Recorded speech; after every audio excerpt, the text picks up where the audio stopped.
Hello, it's Gary here from Rise of the Gay Cinephiles. Throughout our video nasty season, a trigger warning will be in place for sexual assault, animal cruelty, graphic violence, racism and other forms of bigotry as we discuss these films from a very different time. It may not apply to all of them, but it's best to keep the trigger warning here just in case. Enjoy the episode.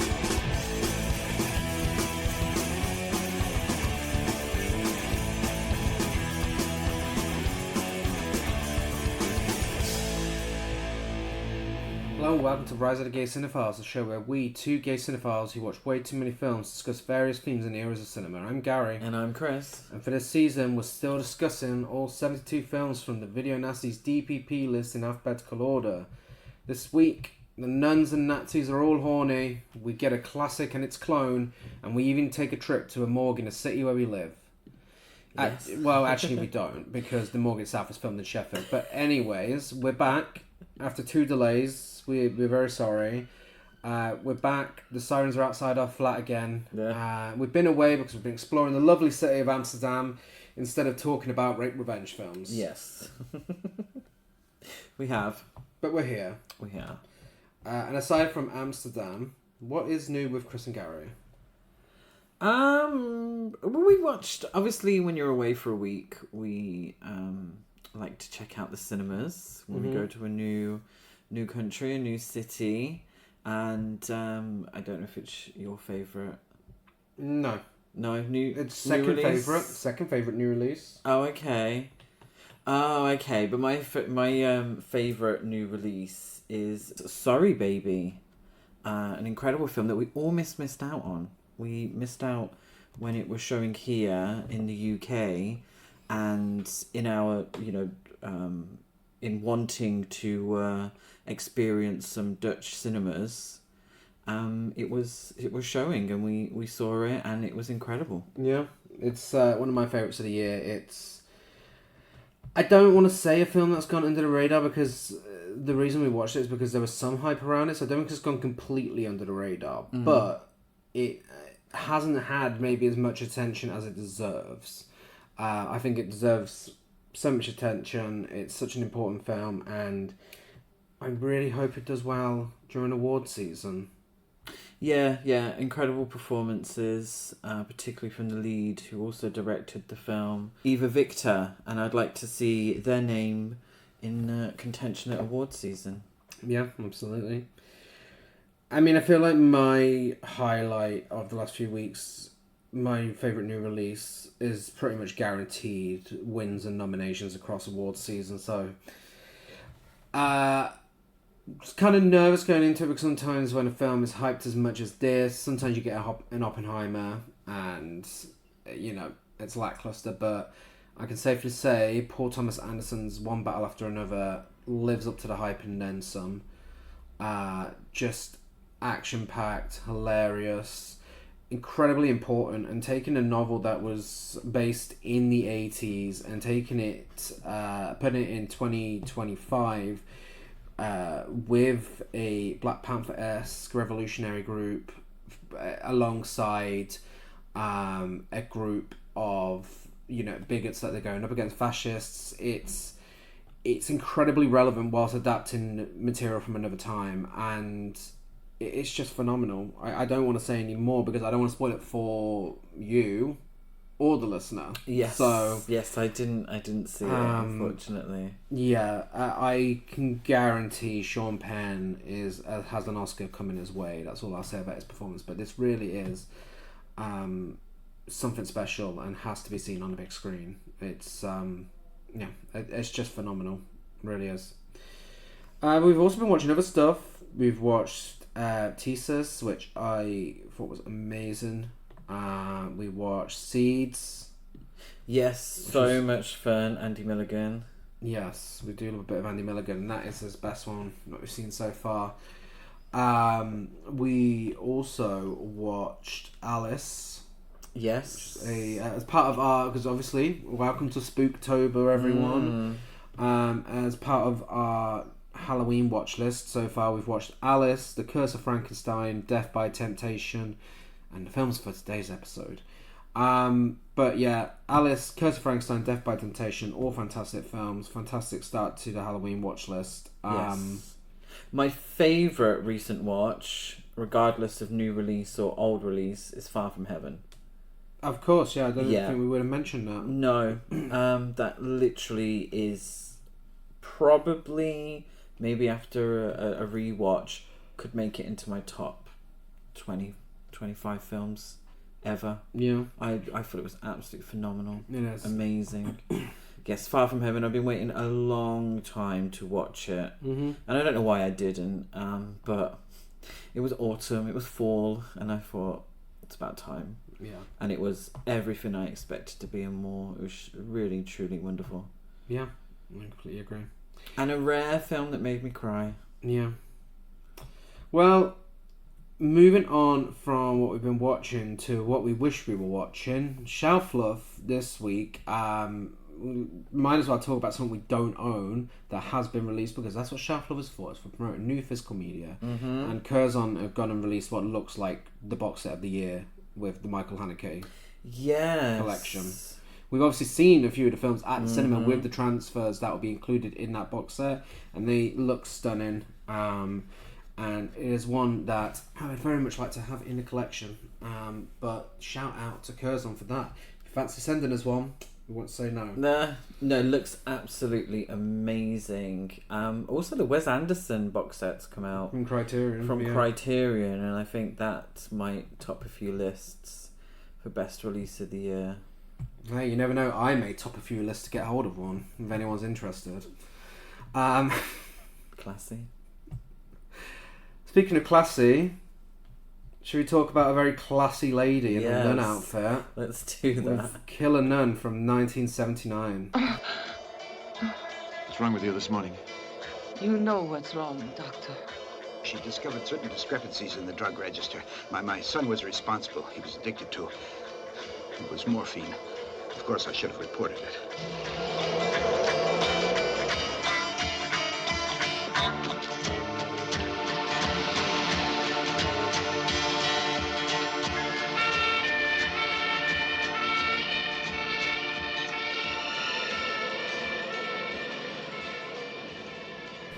AKA Soir Homicide, or which I love that, or Sister Homicide in English. The sexual crimes of a nun, murder as a form of treatment, the devil's little sister, confession of a nun, murdering the dead, which makes no sense, the murderous nun, sister murders from the Vatican's secret archives. Love that one. Or, confusingly, murder in the monastery, which doesn't make any sense because it's not a monastery. No, That's where monks live. To be honest, I think the best title is Confessions of a Nun. Okay. Because it sounds like Confessions of a Dance Floor. It does. So... Sister Homicide was my favourite. I do like that one. Sister Homicide. Yeah, this episode there's definitely a few films where there's high on the lots of alternative titles. Yes. Written and directed by Giulio Berruti, co-written by Alberto Tarallo and Enzo Gallo, starring Anita Ekberg, Joe D'Alessandro, Lou Castel, and Alida Valli, and it's about... Okay, I promise you, this is the exact IMDb premise. Legendary Swedish sex bomb Anita Ekberg stars as Sister Gertrude, a cruel nun who discovers depraved pleasure in a frenzy of drug addiction, sexual degradation, and sadistic murder. Or, despite having a face full of makeup, Sister Gertrude decides that being a nun isn't allowing her to be her full cunty self. Unfortunately, her newfound cuntiness doesn't help her overcome her morphine addiction, leading to some murderous results. Yeah, poor Sister Gertrude. Poor Sister Gertrude. Wow, I mean, this entire film is literally just her being like, I love you, alright, you're a fucking prick, you are. And it's like, oh, how did I do that? It must be the drugs. It must be my tumour. What am I doing? It's like... She just uses her illness that she's assumed she's got. She uses that for everything. Every single thing she does in this film, whether she's horny, whether she's being mean. I'm living for it. Well, she had a brain tumour that was operated on. Yeah. And she hasn't had the care that she needed afterwards. And she's become addicted to morphine because of it. And it's sending her on a crusade to be as horrible to people as possible. It also, yeah. I don't know if she was influenced maybe in some way by Louise Fletcher in One Flew Over the Cuckoo's Nest. Potentially. I think it's a very similar energy. It's hard to tell because she constantly talks like she's in a bad porno. That is very true.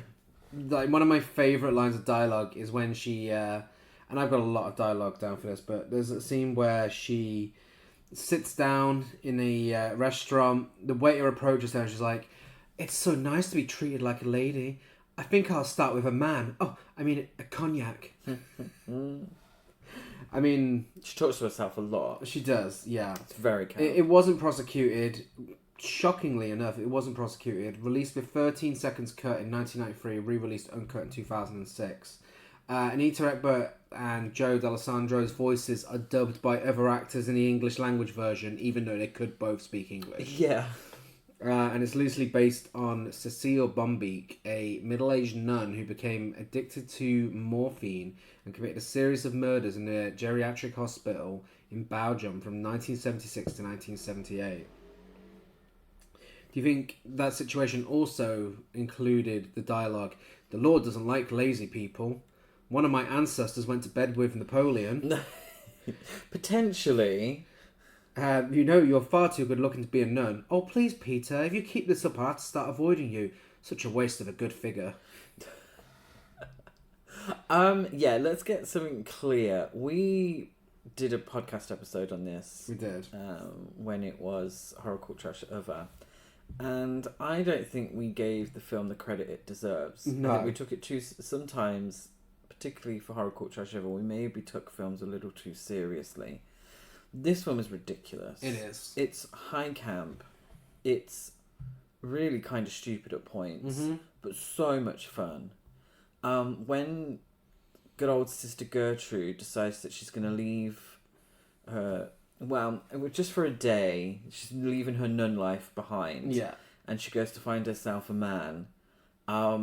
She's prowling the bar for a gentleman friend, who she then takes to a random house, someone's doorway or something. Yeah. And Shag's standing up. High camp. High camp. Amazing. Gertrude acts and talks like a gay man throughout his entire film. Oh, yeah. And I'm living for it. You know, it's so bizarre, melodramatic, so silly. But at the same time, it feels like it's making an effort to try and say something as well. You know, it's a film that talks on drug addiction, corruption within the Catholic Church, mental illness within the Catholic Church, and sexual repression. Yes, okay. It does, well, yeah, regardless of how it does it. I don't know what it's saying, but it's saying something about them. I mean, you know, the main twist at the end's a little dated, but very that, dated. Yeah, to not give away the ending. It was a big issue for me.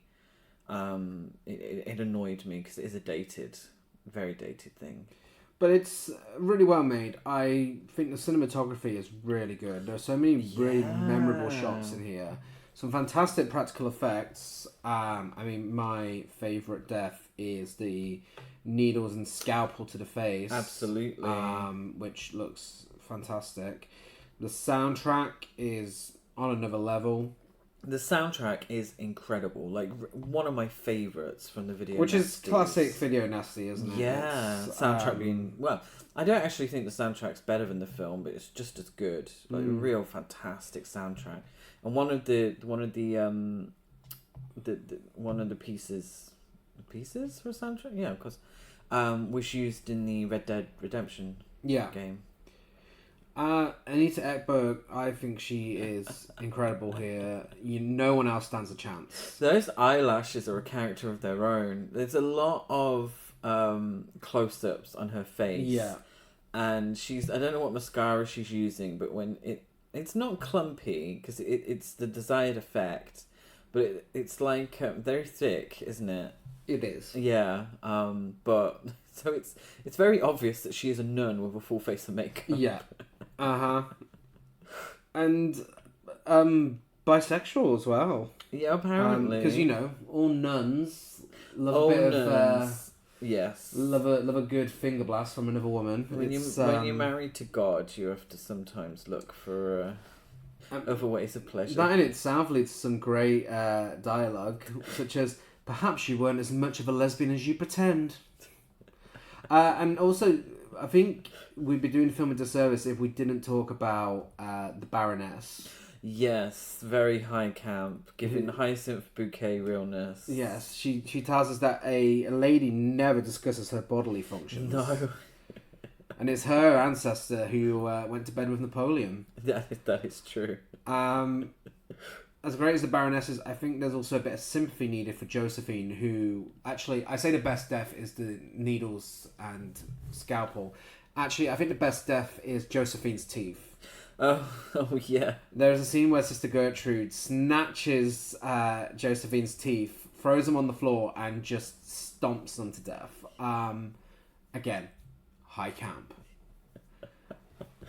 This is the only nunsploitation film on the DPP list. I actually think it is. Potentially, yeah. I suppose it is, isn't it? That's wild, because there's a few of these. But yeah, I mean, do you know what? If it's going to be the only one, it's one of the best. I think potentially they did... No, I suppose they did make it over here in the video market. Maybe it's the violent aspect that made it stand out. Maybe. Because a lot of the nunsploitation is just lesbian nuns. Yeah, you get a clear look at a cock as well at some point. You do a clear look, kept going back. I know. I'm not sure what that was, to be fair. Well, speaking of cocks, as much as I love this film more and more on each rewatch, I still cannot defend the ridiculously long sequence of Peter climbing the stairs whilst pajama bottoms fall down and reveal his briefs. That is true. Like, I don't know who that's Peter's for. kind of annoying. I think Peter is meant to be like Jack Nicholson in One Flew Over the Cuckoo's Nest. He's got the hat and everything. I do feel like the vibe that we're going for at times. What was the my favourite piece of dialogue? I assumed it would have been in quotes in IMDb, so I didn't type it down. The one she says to the other sister who keeps trying it on with her. Did you have that down? What? That she's not a lesbian as much as she thought she was? No, the keep flopping your breasts at me. Yeah, you keep flopping your breasts at me. No, it's like you keep pointing your big floppy breasts at me. I could say, why would that not be on quotes on IMDb? I'm sorry. I genuinely thought it was. They're also not that floppy, poor thing. They weren't. She was the one that had the beautiful body for a nun. Such a waste. Such a waste. I need to admit, though, she's so cunty, so she can get away with it. The fact that it's written by men is not surprising again in any way whatsoever.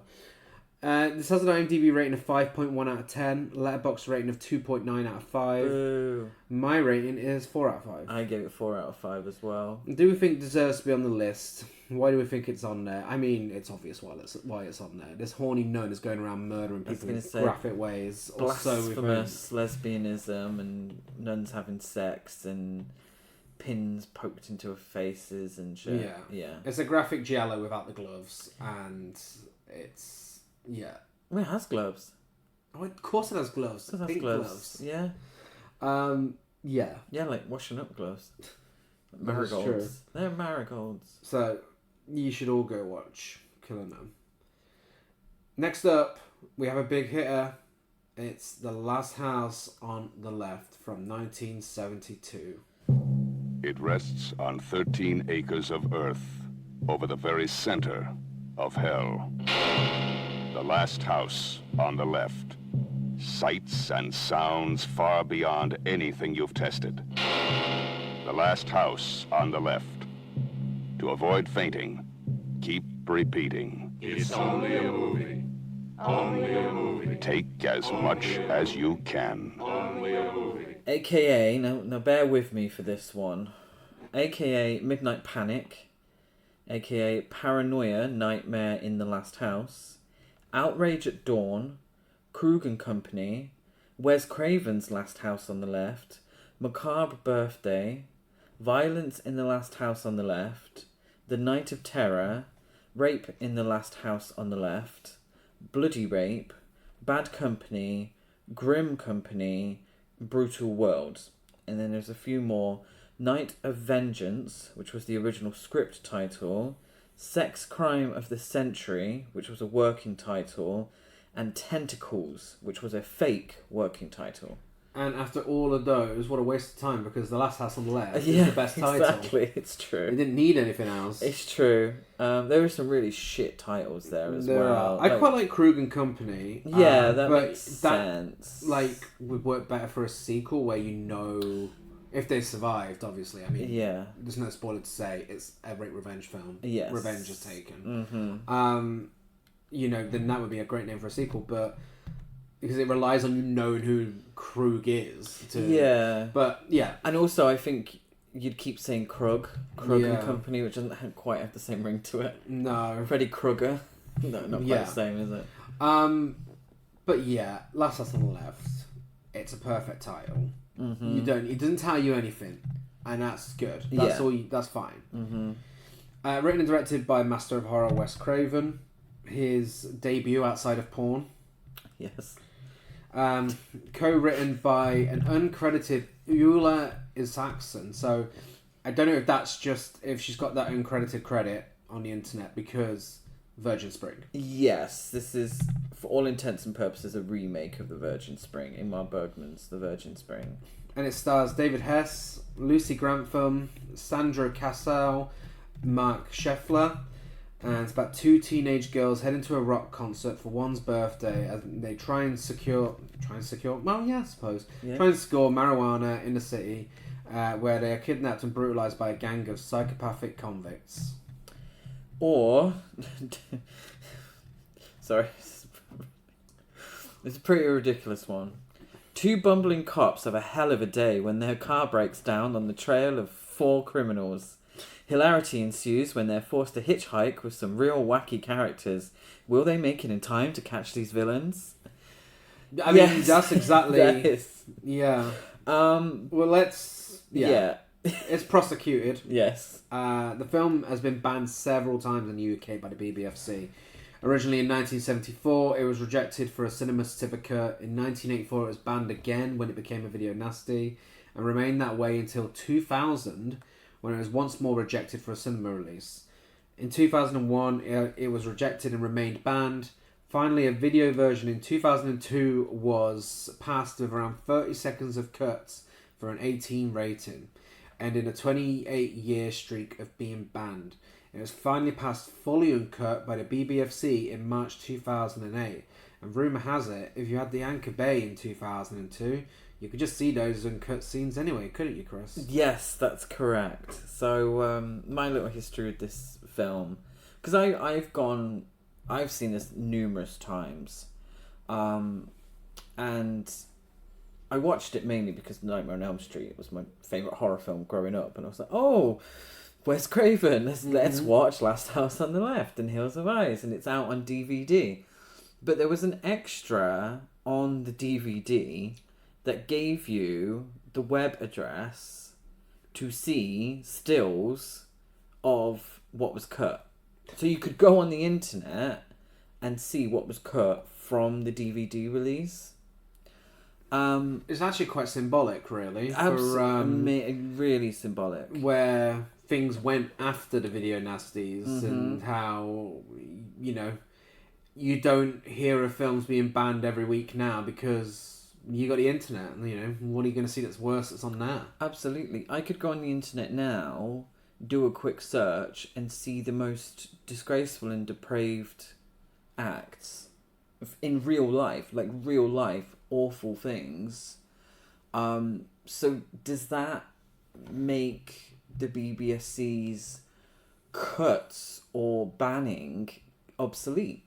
Well, yeah. Obviously, the BBFC still exists. Yeah, and to I think... age rate. Was it a few episodes ago I read out the films that are still banned as well? Yeah. You know, there are still films banned. One of the films we're discussing today is still banned. Yeah.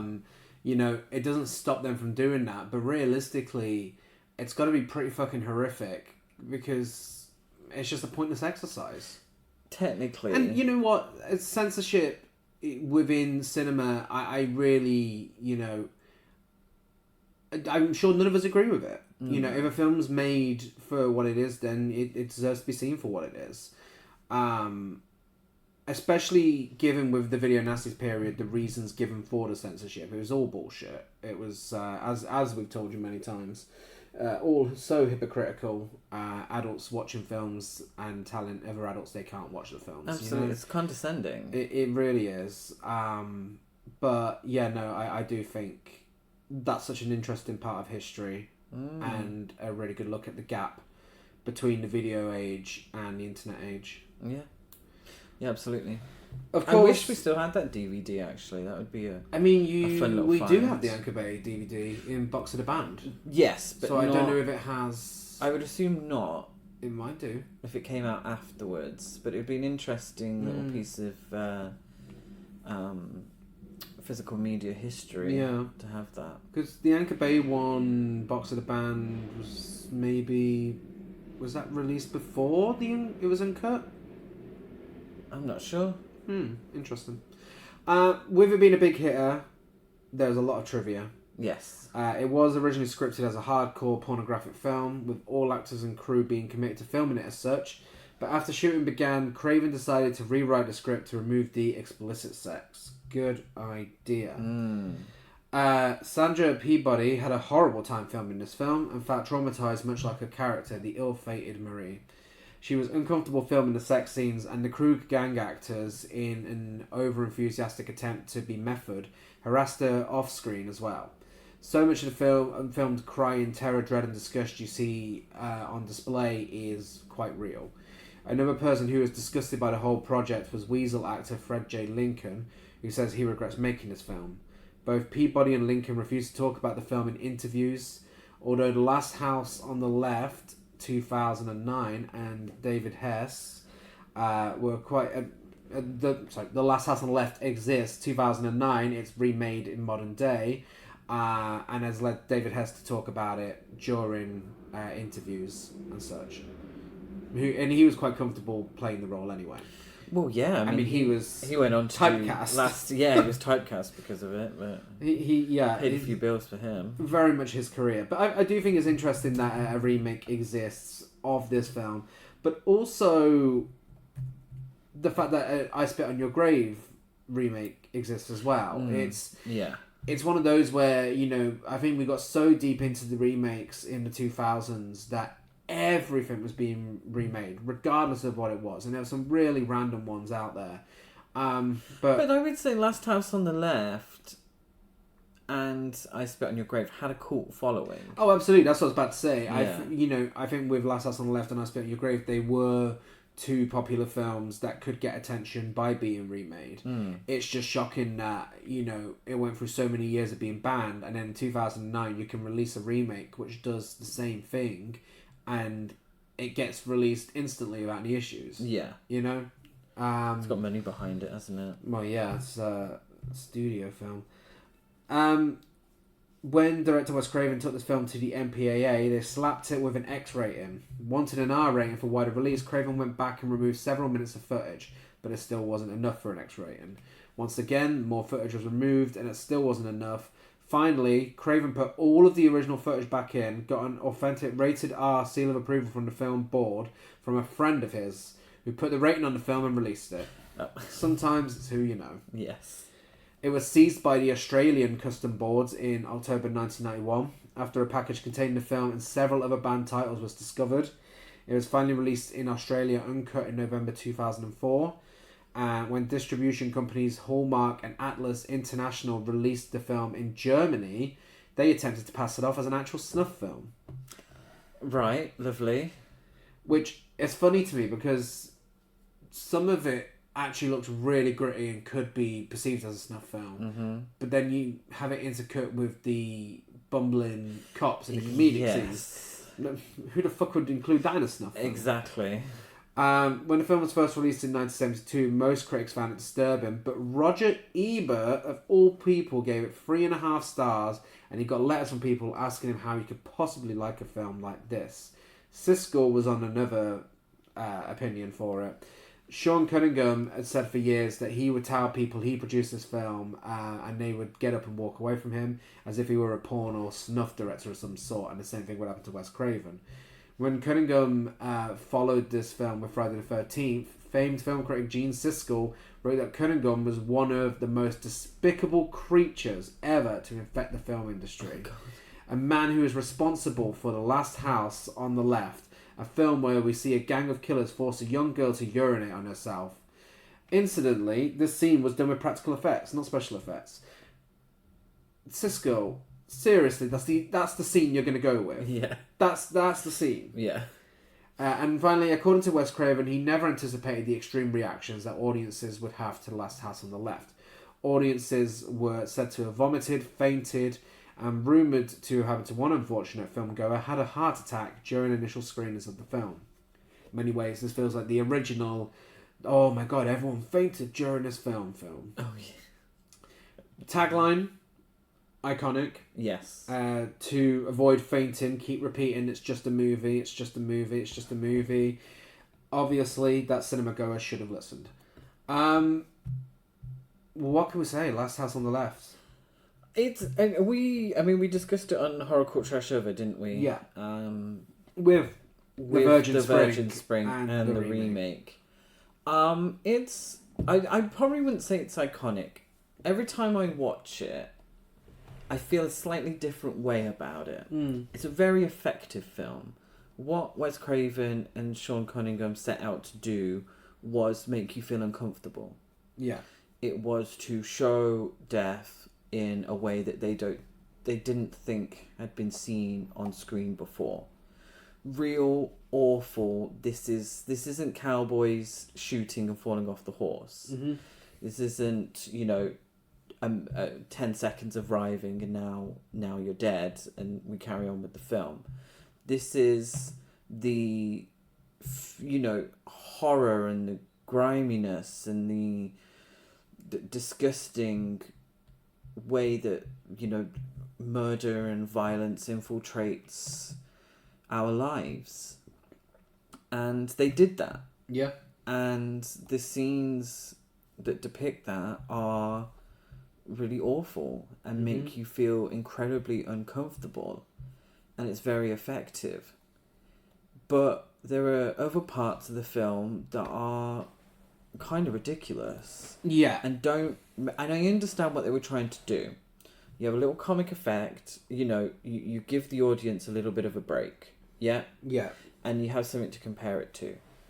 That didn't work. And thankfully, I don't think Wes Craven ever did it again, to that effect. But maybe it did. I'm sure people will let me know. But it's jarring instead of comforting. It's weird. And it also happens with the soundtrack as well. There are some fantastic songs on this soundtrack that really create an atmosphere, make you feel something emotional, very sad.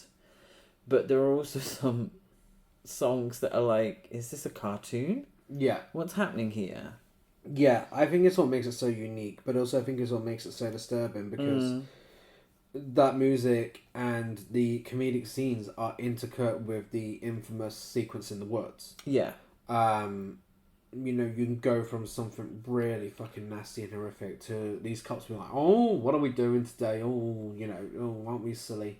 And it's it's a bold move. It's a really fucking bold move. And I think it makes it really effective. Again, though, like you, I have a different opinion on it every time I watch it. But, on my latest rewatch, I do think this is a horror classic. I think it's an important horror film.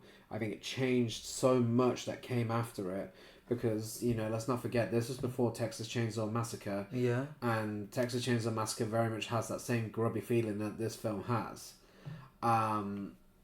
Obviously, Texas Chainsaw Massacre is a better film, but still, I think this film does it so well, and I think it's that really dirty grindhouse feeling that the cinematography gives as well, and the performance has been so good and feeling so realistic. It's really, really effective, and a great early look at some of the potential there for Wes Craven and Sean S. Cunningham as filmmakers. Absolutely. I mean, particularly Wes Craven, obviously. You know, Sean S. Cunningham had some good films, but Wes Craven made some of the greatest horror films of all time. Yeah. You know, this is the man who gave us Scream, Nightmare on Elm Street, you know, New Nightmare. As you know, he's a genius. Yeah. He's a genius, and it's quite funny that he always seemed like such a nice guy as well, and he made this really fucking horrific film. One of my problems with the film we're going to discuss after this, which is very much a rip-off, is being a bit anticlimactic. Whereas this, I think this is one of the revenge films where the revenge, they get it spot on. Yes. Like, the revenge section is fantastic. Best death, the biting off the penis, maybe, Yeah. I think. But the whole swimming pool scene's iconic. It's the whole chainsaw. It's fantastic. It's really good, and it makes, because obviously the whole sexual assault scene is so fucking rough to sit through. Somewhere between how rough it is for Night Train Murders and for I Spit on Your Grave, because I Spit on Your Grave is the most horrific out of all of them, if you ask me, for that sequence. But this is somewhere in the middle, and it's just, again, the actors are so good to the point it makes it even more disturbing.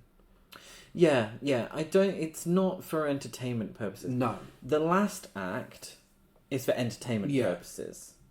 That's your cathartic baddies getting their just desserts. The section in the woods isn't for entertainment. It's to disturb you, horrify you, shock you. That's its purpose. And I think sometimes people get a little muddled. They get a bit muddled with the filmmakers. Yeah. Wes Craven the himself. intention. I don't think Wes Craven intended for audiences to stand up cheering during any of this film necessarily. Exactly. But in terms of being entertained, that final act is, you know, entertaining. It's like, yes, you know, get them. Yeah, and I think that, there's always that famous story that Wes Craven walked out of Reservoir Dogs and said that he was uncomfortable because of how much it glorified violence. And Quentin Tarantino's like, oh my god, the guy who made The Last House on the Left walked out of my film. And Wes Craven's just like, yeah, because my purpose was to show the horrors of life and the nastiness in, you know, evil acts such as everything that happens in this film, and murder and rape and so on. Whereas Reservoir Dogs, he felt personally, I mean, obviously, you know, I haven't seen it for a long time. I don't really want to give a... I don't know where I fall on that one. But Wes Craven said he felt like that film was just like, look how cool this violence is. Yeah. You know? Yeah. And there's a middle ground there. I mean, we watch slasher films. Yeah. And we cracking up and having a great time with them. And it is, you know, people being murdered for our entertainment. Yeah, but often in silly ways. I think Reservoir Dogs is very realistic. Yes. But yeah, it's just... It's such an interesting thing to look at, and, you know, separating the filmmaker from the films. Because, you know, anyone could go out there and make a really horrific film. It doesn't make them a terrible person. And I think there's, you know, maybe a lack of media literacy for some people who can't separate the two.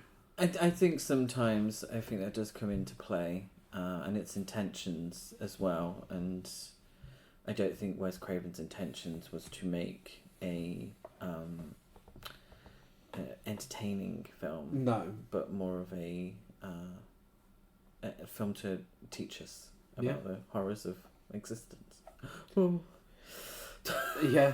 I remember this, I know you gave your history, I just remember the reputation of this film. Yeah. Like, when I was younger, I never knew what it was about, but I knew it was that film that you don't watch. It was that film that had been banned for so long because it's so awful. And kudos to Wes Craven. It fucking lived up to it when I watched it. It was horrific.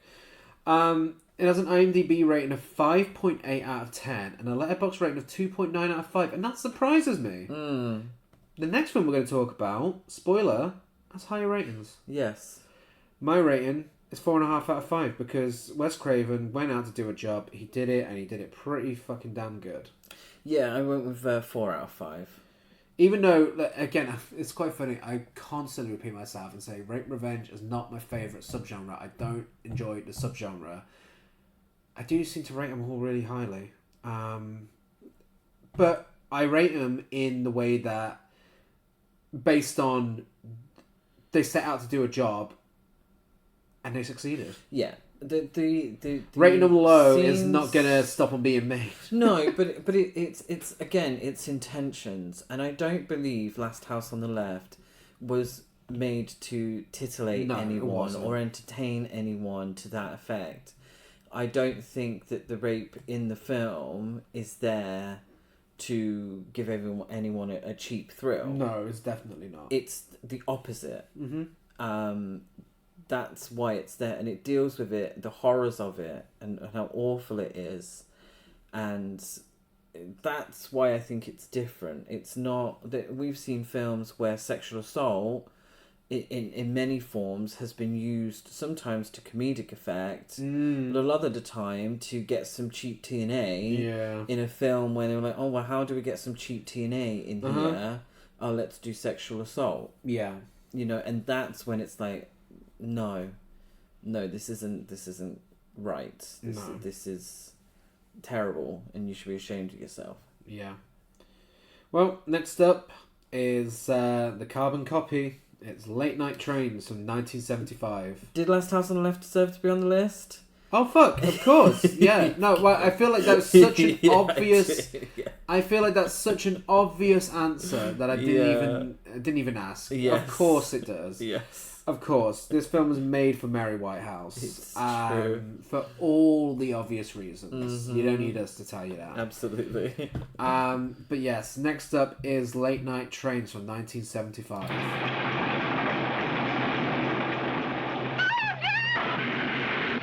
You'll know you've been closer to the last stop than any living soul would want to be. Hey, we'll only cut her a little. You'll see you'll love it once your virginity's gone. You know, I was deflowered this way. Maybe this is too close. The last stop on the night train. Oh, this is a tough one. AKA The Last Train of the Night, Violence on the Last Train of the Night, Night Train Murders, The Slut of the Night Train. Jesus Christ. The Dog on the Night Train. Where's the dog? I have no idea. Midnight Express Murders. Last Stop of the Night Train. The Best Kills in Cold Blood. The Train from Hell. Night Train for a Killer. To Your Carnival Trailer. I think some of these are quite literally translated. It might mean something else in another language.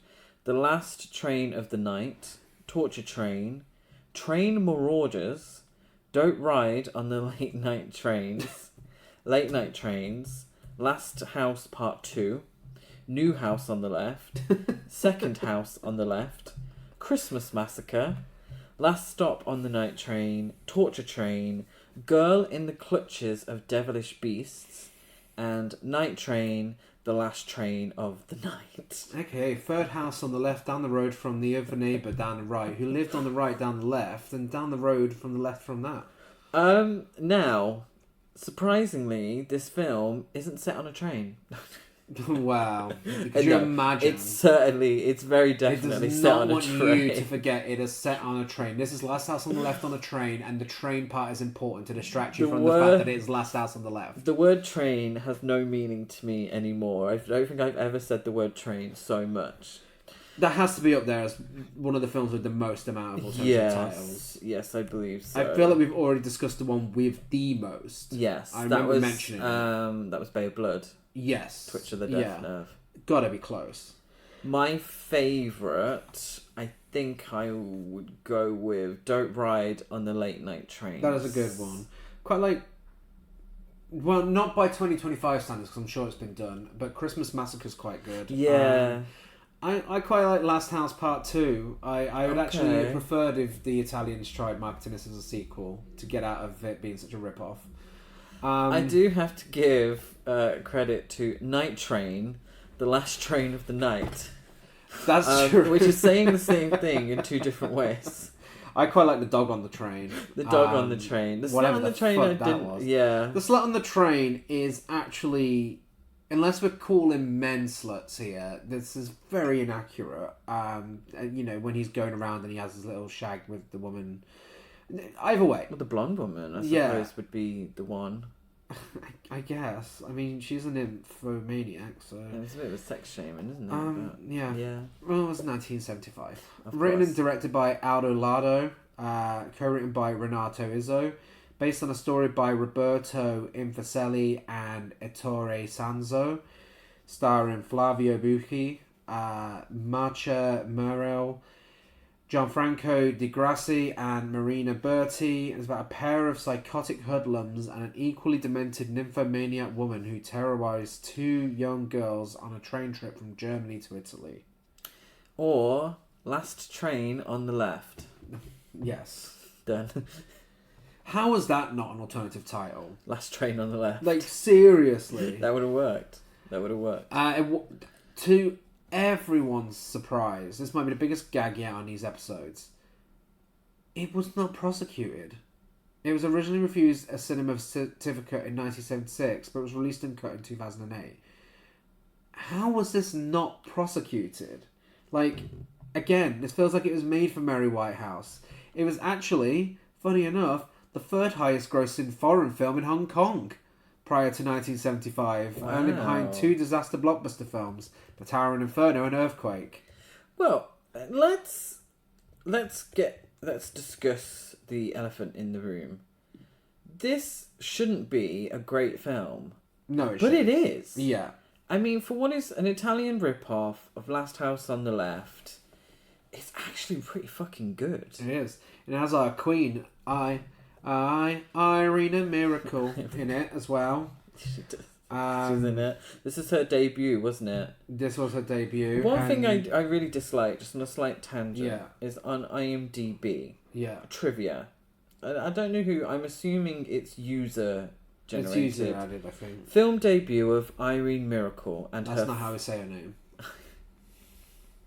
Irene Miracle.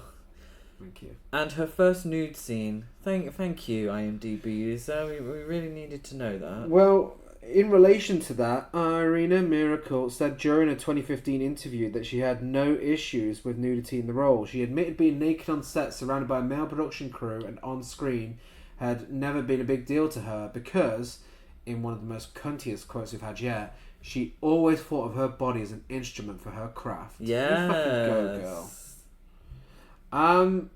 Yeah, so this is a film set at Christmas that starts on a square with a music number. It's not Dolly Parton's Christmas on the Square. The song we get is "A Flower's All You Need" by Demis Roussos. Demis Roussos. Do you know who that is? No, I don't actually. It's the song is really bad, by the way. I do hate the song. Do you? Yeah, it grates because it goes on forever as well, does. doesn't it? It's really annoying. You remember Abigail's Party? Yeah.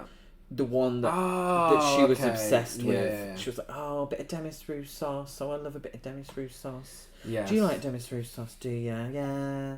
Yeah, I love him. Yeah. Well, it works here because it sets a peaceful tone to the beginning of the Peaceful film. tone. Until we see Vernon Kay and Leo Sayer beating up a Santa Claus. That is true. We get some bizarre dialogue early on as well. And I feel this is all a false sense of security because obviously this is a very serious film. This actually doesn't have the comedy of Last House on the Left. No, not at all. But early on we get dialogue where there's two people having a conversation on the phone and someone says, "Prepare Giulio. I've just seen Lisa's gifts for him and it's the most terrible tie imaginable. Real yucky turquoise with hand-painted design." And Giulio's wife responds, "Oh my goodness, poor Giulio. I hope he doesn't wear it to the hospital. Otherwise I'll have him committed as insane. He's the complete essence of sobriety." I do love the dubbing from Italian films. Yes. Because I don't think the Italian dialect, if you're an Italian person who understood Italian watching it, I don't think the dialogue would seem so clunky. But in the dubbing and the translation, it just feels like people do not talk like this. No. And amongst this setup of weird, silly goings on, our two lead girls, they're leaning against the door on the train, and one says, "Here, try leaning against the wall. You'll get a great feeling from the vibrations." And the other one says, "Yeah, you're right. You think of everything." And then the last ridiculous moment before everything changes is there's a horny, cunty, blonde, well, first she's cunty, blonde woman, and her and Vernon Kay managed to have passionate sex on a toilet train without being thrown about. Yes, that's true. This seemingly turns her into a villain. I think she was already a villain. So, there's a few things. People's relationship with sex, I think, is a big part of this film. Mm-hmm. And I genuinely didn't think I would be sat here analysing this film the way I'm just about to. When I first, knew of the film and we were going to watch it. Because we watched this a few years ago, didn't we, for the first time. Obviously, with the two girls and them leaning against the wall and feeling the vibrations, it shows their quite innocent relationship with sex. Yeah. Inquisitive, but very naive. And one of the girls is a virgin, and the other has only had sex with the nerd of the class. So they're both, very sort of innocent in that sense.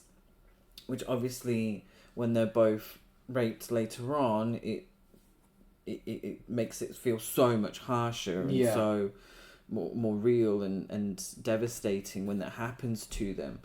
With the blonde woman, who is just known as the woman on the train, isn't she? The lady on the train.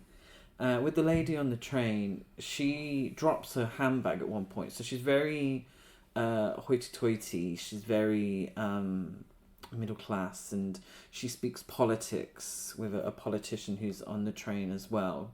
So seems very upper class. She has big wads of cash on her and such. And she drops her handbag at one point, and a photo falls out, and it's a pornographic photo. Yeah.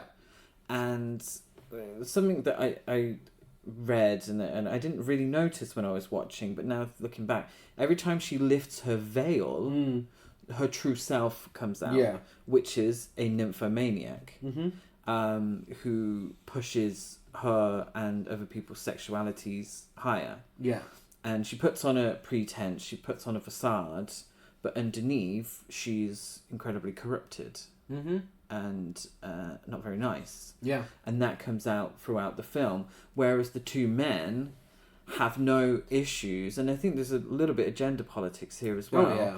The two men have no qualms with being outright assholes from the get-go. They're just shitty men who are allowed, really, to be shitty men, and they go around causing havoc and causing crap, whereas she, as a woman, has to hide her shittiness.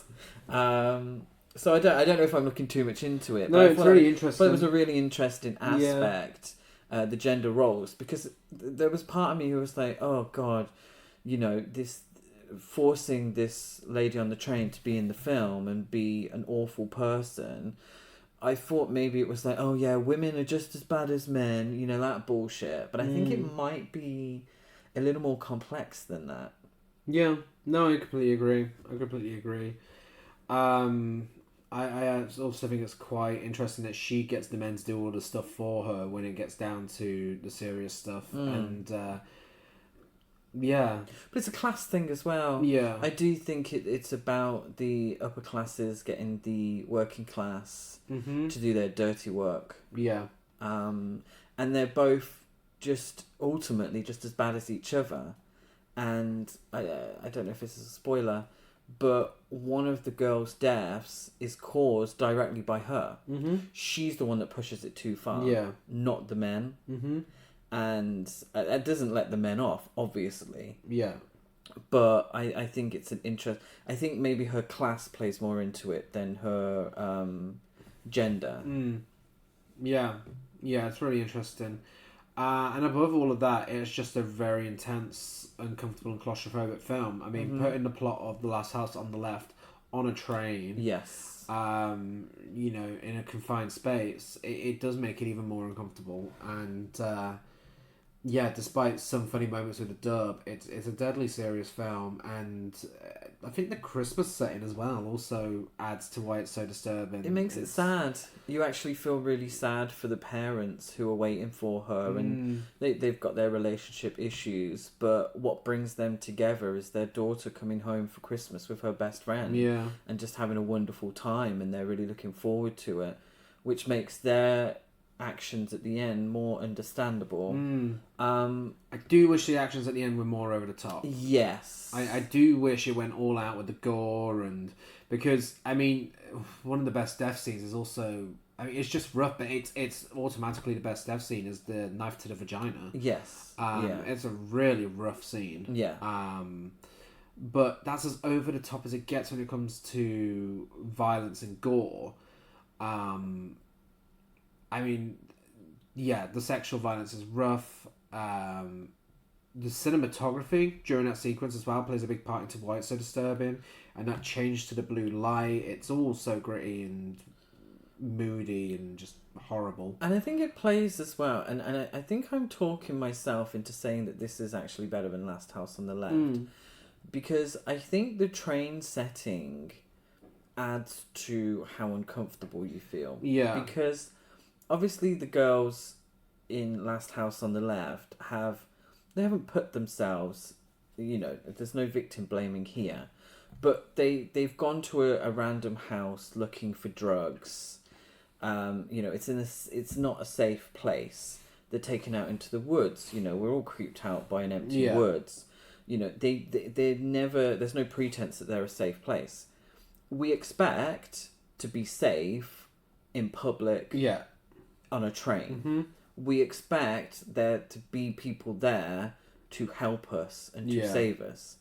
There is a moment in the film where they believe that is happening. Someone is there to help them. What that man does is join in. Yeah.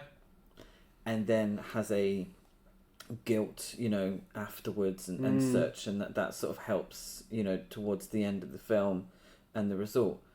But that is incredibly grim. It is. That is very sad and very shocking. And I think it adds to the film. I actually genuinely think this is a better film than Last House on the Left. Just because of these extra... that I think the filmmakers have really thought about. I think they've actually thought, okay, how can we make this... even scarier, like a real horror film, and it feels unrelenting at times. And very sad.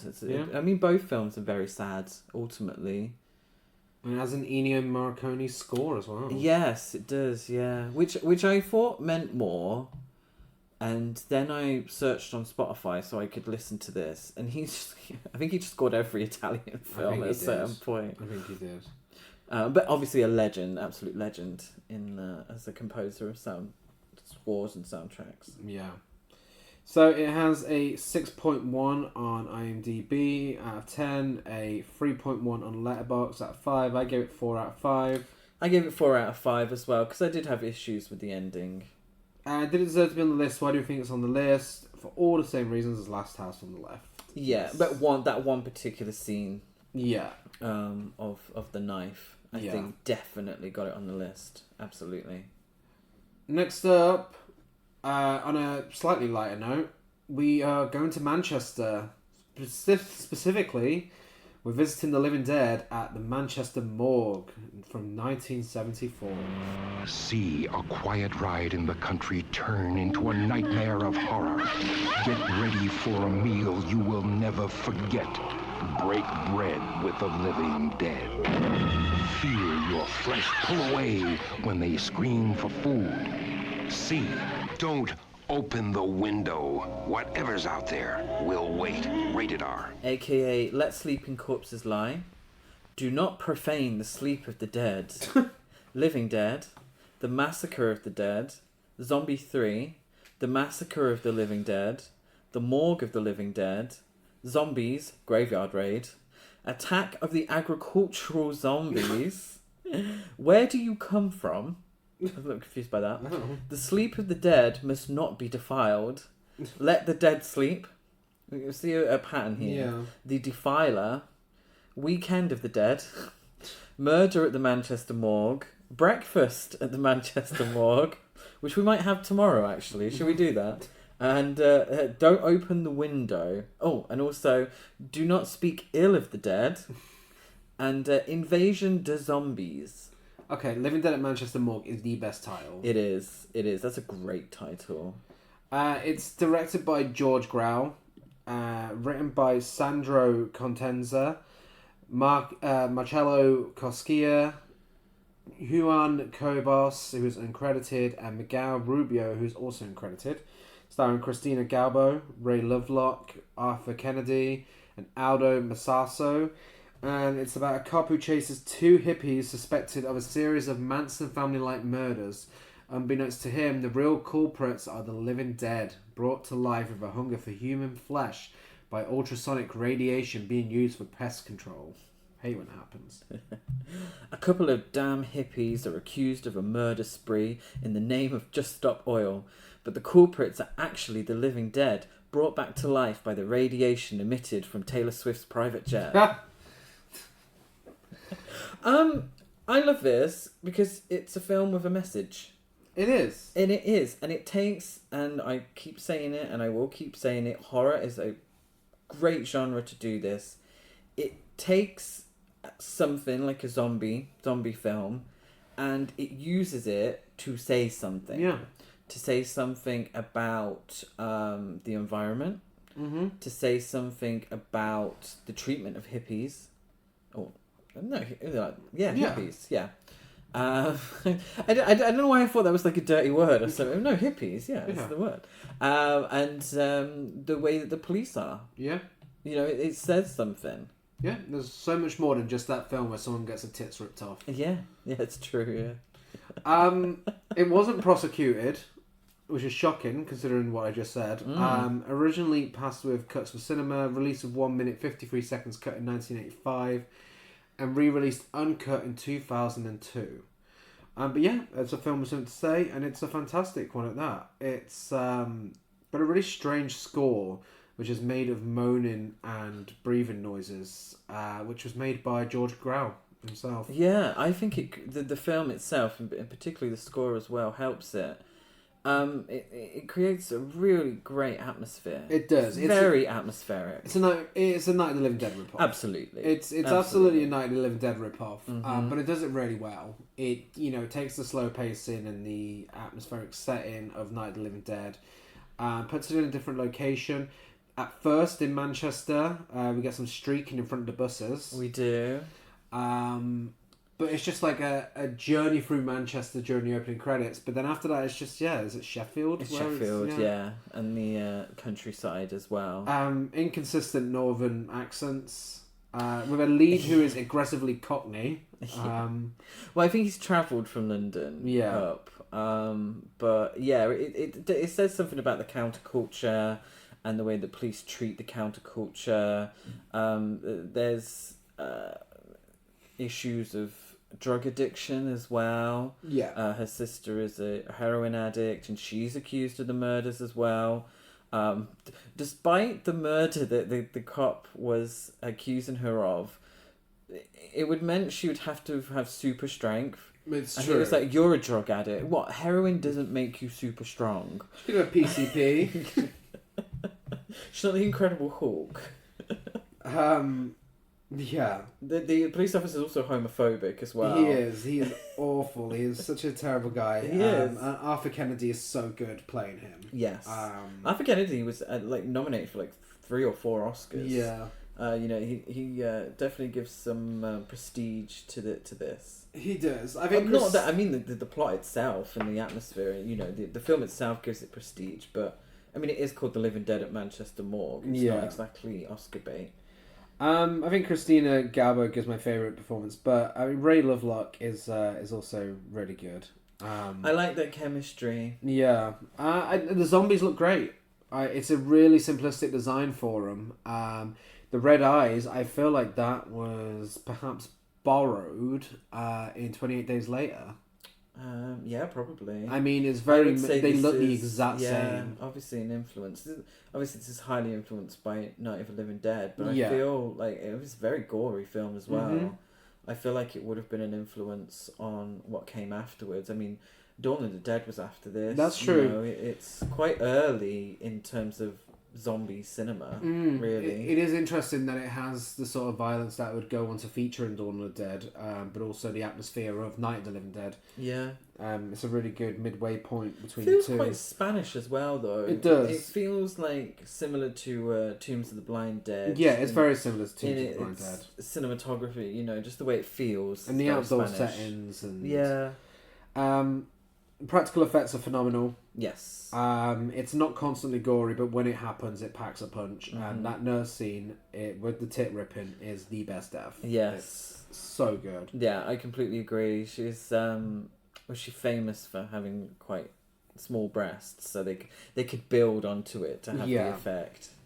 Yeah, no, it's fantastic stuff, and you get a lot of zombie films from the 70s and such, and the 80s, and forever really.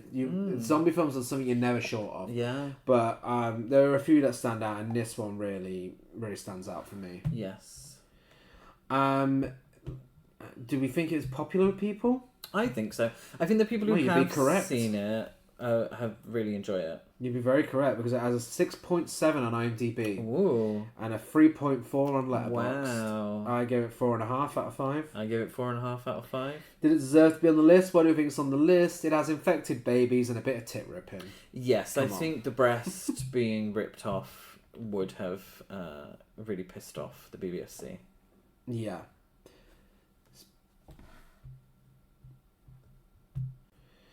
And last and least, it's Love Camp 7 from 1969, which we have no trailer for, so use your imagination.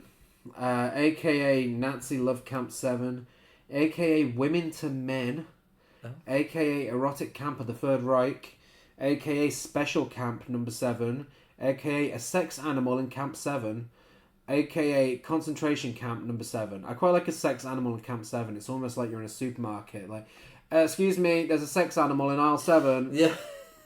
Fuck's sake. Yeah, I agree.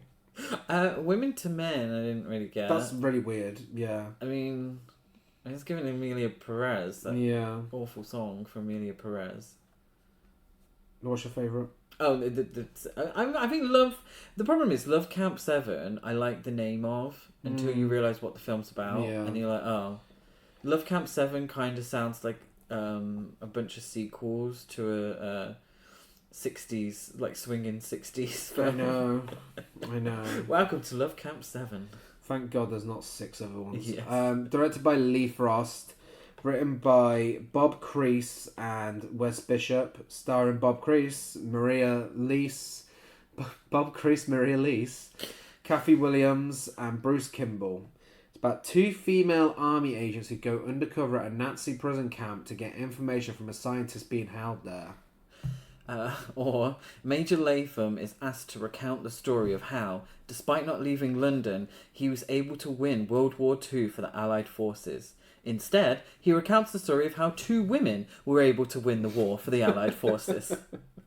Absolutely ridiculous. Let's get this out. I am so fed up with talking about nazisploitation films. Yeah, the most interesting thing we can tell you about this is that it was prosecuted, and when the film was eventually submitted to the BBFC in 2002, again, it was refused a certificate with the following statement. The BBFC has refused a classification to the video of Love Camp 7. Love Camp 7 is an exploitation film set in a Nazi love camp during the Second World War. The film contains numerous scenes of women prisoners being abused, tortured, and humiliated by their Nazi captors. Indeed, the whole purpose of the work is to invite male viewers to relish the spectacle of naked women being humiliated for their titillation. Love Camp 7 contains both eroticized depictions of sexual violence and repeated association of sex with restraint, pain, and humiliation. These sequences were in clear contravention of the board's strict policy on depictions of sexual violence, which prohibits scenes that eroticize or endorse sexual assault. The possibility of cuts were considered, however, because sexual violence runs throughout the work, cutting was not considered to be a viable option. And for once, I'm actually with the BBFC on this. Yeah, this is the first time where they're not even trying to hide it. No.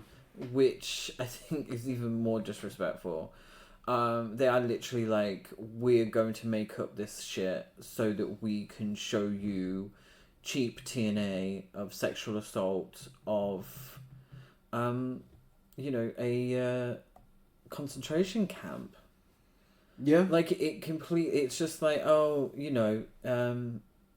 it wants to do a women in prison film, which I think a lot of these nazisploitation films that made the list did, and they're like, oh, what's gonna get more eyes on the product? Well, let's just set it in a concentration camp. And it tries tricking you into thinking it's going to have a plot for the first 10 minutes or so. Yeah. One of the characters explains the plot really well. Says, you have to get changed here. Perhaps your mission has not been explained to you clearly. For the next 5 days, you will be whores for the Third Reich.